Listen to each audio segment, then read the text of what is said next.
You want the keeper because you think the veins are a map, but the keeper exists because the map can become a trap. A person can memorize the language of remembrance and still never change a single reflex. A person can collect past life imagery the way they collect stories, stacking scenes like trophies, and remain unchanged in the one place that matters, the moment where the pattern chooses again. That is why Neurevia Thalanis is not introduced as a personality first. She is introduced as a function that refuses to let memory become decoration. The memory veins do not carry the past the way the mind carries a file. They carry a tone that is older than your explanations, and it moves through you like a current searching for an identical shape. When it finds that shape, it does not ask permission. It begins to influence your sense of normal. It makes certain choices feel inevitable. Not because they are true, but because they are familiar. You call that familiarity intuition. And the vein quietly smiles and keeps pulling. Most people believe memory is an object. A content, a picture, a narrative, a lesson. The veins reveal that memory is primarily a pressure, a bias, a gravitational direction inside the nervous system. The scene is optional, the tone is not. If a scene returns, it returns only because you are stable enough not to worship it. If a scene does not return, it does not mean nothing is happening. It means the deeper layer is still doing its work. The first shock is realizing how much of identity is made of borrowed momentum. You did not choose certain tastes, you inherited them as resonance. You did not decide certain fears, you absorbed them as an unspoken rule. You did not wake up and select a repeating type of pain. You recognized it and stepped into it because it felt like home. That is not weakness.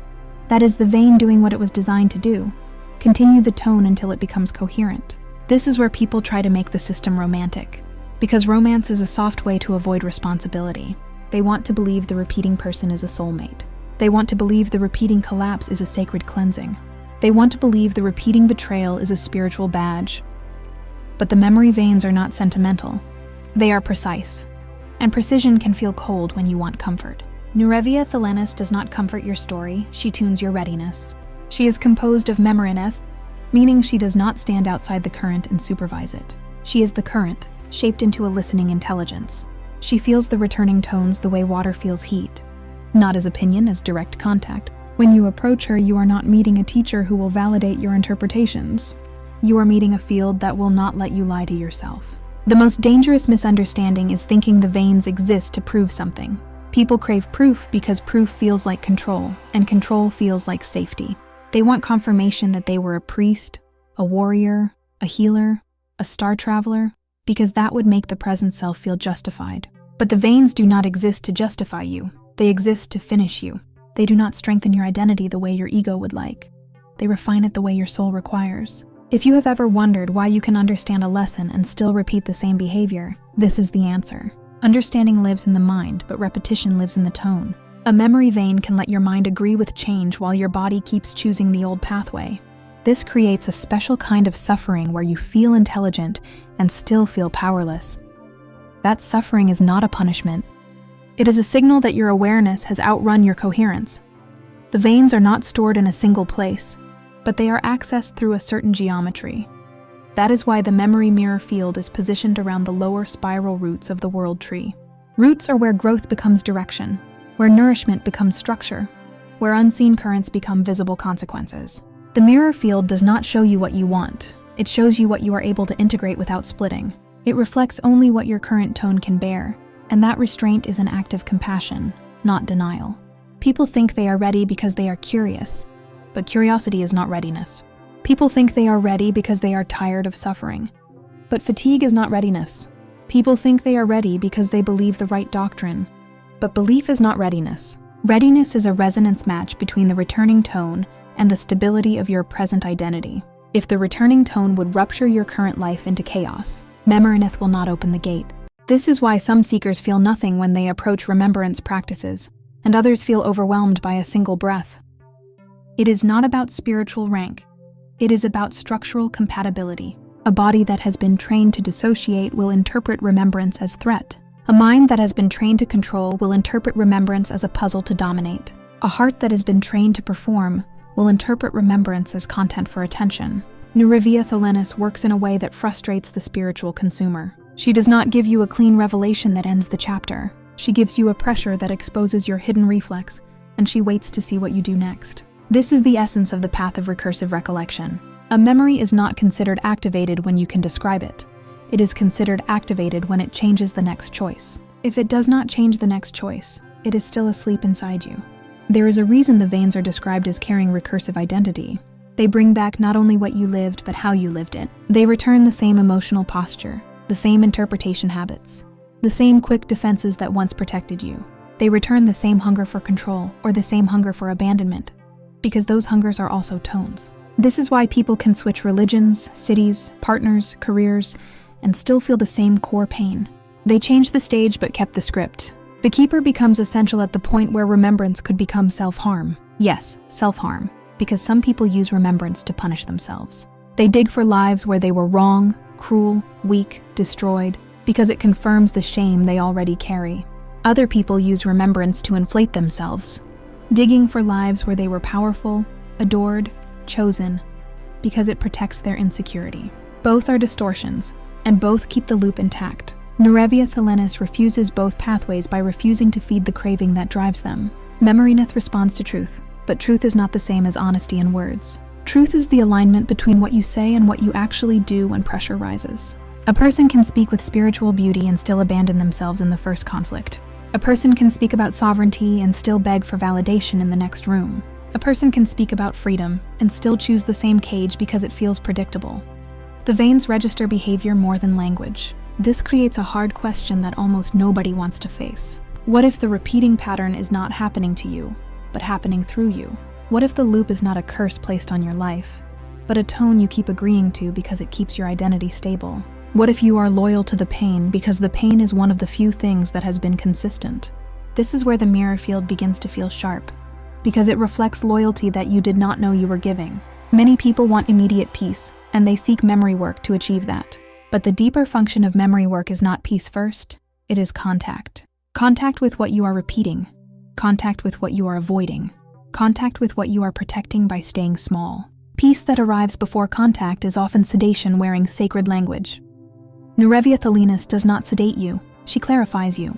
And clarity can feel like discomfort when you have lived by fog. The veins also reveal that not every returning tone belongs to your personal timeline alone. Some tones are oversoul level harmonics that pass through multiple aspects, and you feel them as shared longing without explanation. Some tones are ancestral currents that have never completed, and you carry them like a silent duty. Some tones are collective field echoes that attach to those who are sensitive enough to transmute them. If you do not know which is which, you will treat everything as personal trauma and misread the entire system. The keeper does not label it for you in a sentence, because labels become cages. Instead, she guides you toward the signature difference. Personal tones feel intimate and specific.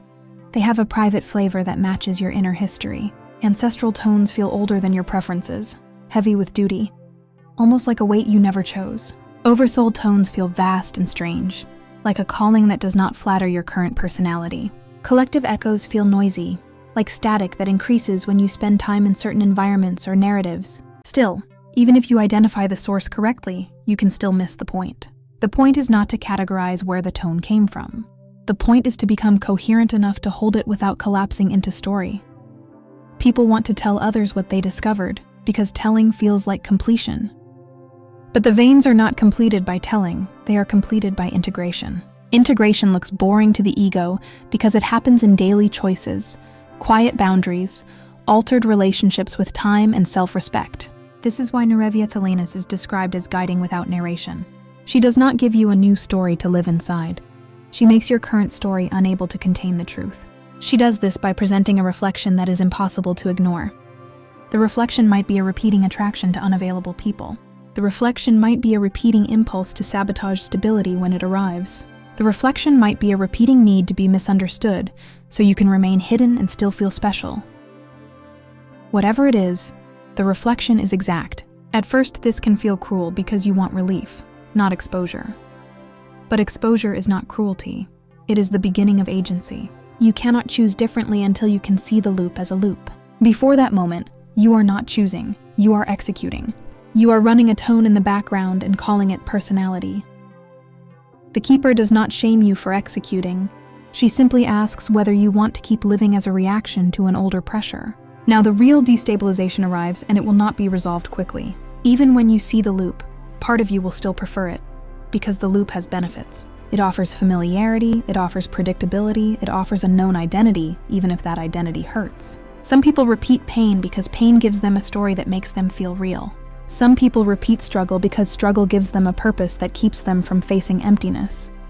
Some people repeat chaos because chaos prevents intimacy. And intimacy would demand authenticity. Seeing the loop is not the end. It is the beginning of a negotiation with the parts of you that profit from staying bound. This is why the keeper is needed. Because the mind will attempt a clever escape. The mind will say, I see the pattern, therefore I am free. The mind will say, I understand the veins, therefore I have mastered them. The mind will say, I remember, therefore I have healed. Neurevia Thalenis does not accept that shortcut, because she is made of the flow that the shortcut tries to bypass. She will return the same pressure until your behavior changes, because the veins recognize completion only through movement. If you want a practical sign that the memory veins are working, look for this. A moment comes where you can feel the old choice activate, and you pause without forcing yourself. The pause is not moral, it is energetic, like a gap opening where the loop used to run automatically. In that gap, you can feel the cost of repeating, not as guilt, as direct perception. The cost includes future consequences, but it also includes the immediate loss of integrity you have grown tired of paying. When that perception becomes real, the vein has begun to integrate into identity. The ending is not a dramatic awakening scene, and it will not make you feel finished. It feels more like becoming less available to the old magnet. It feels like the same trigger arriving and finding no hook in you. It feels like the same person offering the same dynamic and you feeling bored instead of hungry. It feels like the same fear rising and you letting it exist without obeying it. That is the quiet proof that Neurevia Thalenis has done her work, and that Memorinith has opened not to entertain you, but to restore a form of continuity that does not depend on repetition. You thought the memory veins were a delivery system, like a river that brings you what you asked for. You believed the work was retrieval, then interpretation, then a clean integration that makes you feel larger. That belief feels coherent because it flatters the seeker and gives the mind a job.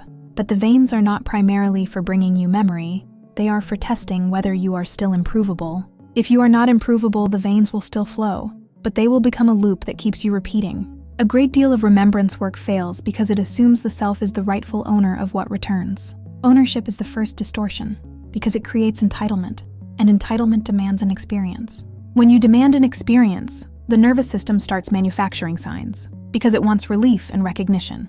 The veins do not punish that, they simply do not validate it with true contact. You can be surrounded by symbols and still be untouched by the tone that produced them. The first destabilization is simple, and it hurts. The returning memory is not always meant to be integrated. Sometimes it is meant to be starved. Sometimes it is meant to be witnessed without adoption, because adoption would rebuild the same identity architecture. The mind hears that and protests because it wants meaning to be additive, not subtractive. But the veins are not building a bigger story, they are narrowing the gap between choice and truth. In that narrowing, many cherished interpretations cannot survive.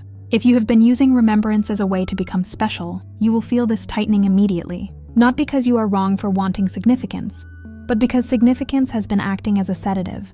A sedative makes pain tolerable, but it also keeps the pattern intact by keeping your questions shallow.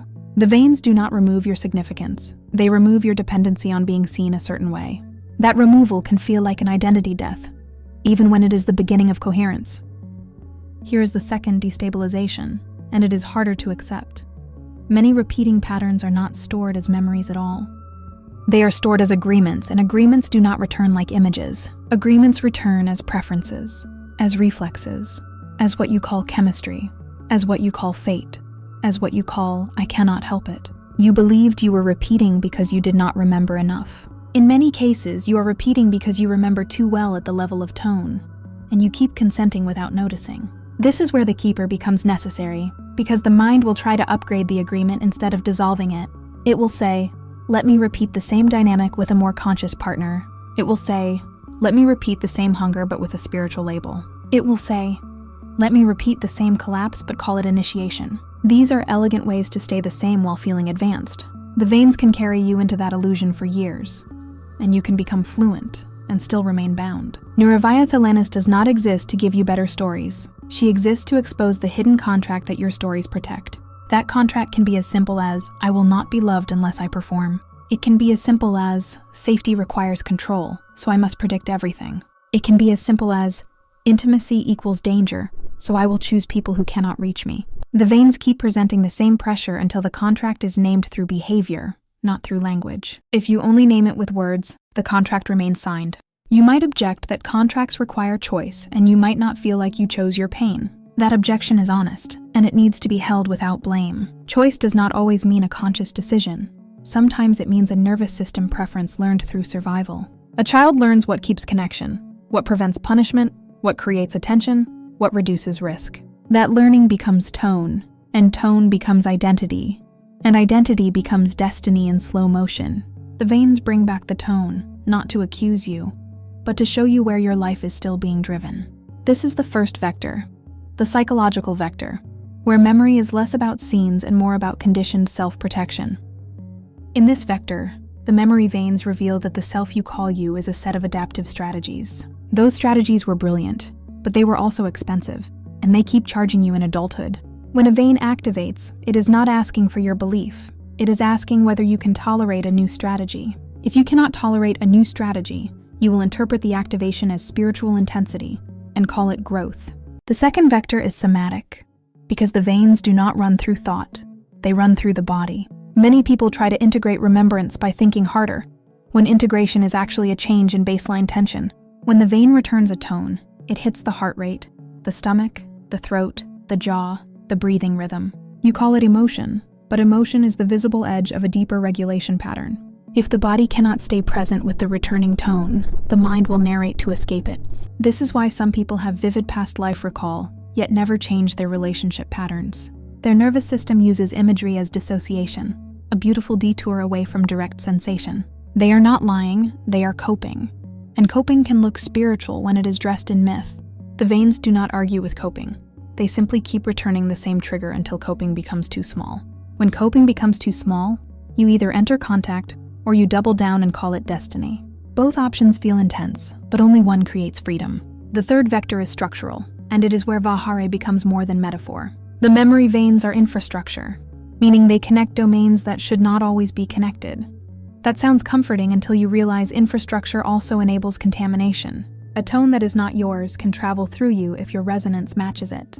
A collective grief can use your sensitivity as a corridor. An ancestral duty can present itself as your personal mission. If you do not learn discernment, you will carry what is not yours and call it purpose. Here the mind tries another escape by insisting on purity. It wants a clean boundary between me and not me, mine and not mine, personal and collective. But tone does not respect those categories the way concepts do. Tone respects similarity, and similarity can be created by trauma, by longing, by ideology, by media, by environment, by community. When similarity exists, the veins can link you to currents you never intended to host. This is why some awakenings feel like sudden heaviness that does not match your actual life circumstances. The mirror field was not placed near the roots for aesthetic symbolism. It was placed there because roots are filters. A root network does not accept anything. It selects, it transforms, it rejects, it reroutes. In the same way, the memory mirror field reflects only what you can transform without breaking into extremes. If you cannot transform it, it will show you the edge of your capacity, not the content you crave. That edge is the real teaching, because the edge reveals where your identity still depends on avoidance. Avoidance is not a sin, but it is a limit, and the veins are designed to meet limits. At this point, a listener will protest. So what is the point of remembrance if I cannot trust what returns? The point is not certainty. The point is calibration. A calibrated being does not need perfect proof to choose truth. A calibrated being senses when a memory produces humility versus when it produces inflation. A calibrated being senses when a tone creates contact versus when it creates performance. The keeper trains calibration by refusing to reward spiritual consumerism with satisfying conclusions. Another protest will rise because you want the veins to be kind. You want them to deliver comfort, validation, a sense that your suffering had a cosmic reason. The veins can be compassionate, but they are not sentimental. Sentimentality would keep the loop alive by making it feel sacred. Compassion in this system means preventing you from using meaning as anesthesia. Sometimes the most compassionate act is allowing you to feel how much you have been paying to remain familiar. That payment is the hidden cost of identity. When the veins are working, you will notice something that looks like boredom with your own pattern. Not hatred, not shame, boredom. The old story will arrive and you will feel its predictability, like hearing a song you used to call your favorite. That boredom is not depression. It is the beginning of choice. It means the tone is losing its glamour, and glamour has been the glue. Without glamour, the loop becomes visible as repetition, and repetition becomes negotiable. Negotiable does not mean easy. It means possible. Still, do not romanticize the moment when things become possible. Possibility can create a new trap. The trap of thinking you are free because you saw the trap. Seeing the trap is awareness, but awareness is not yet coherence.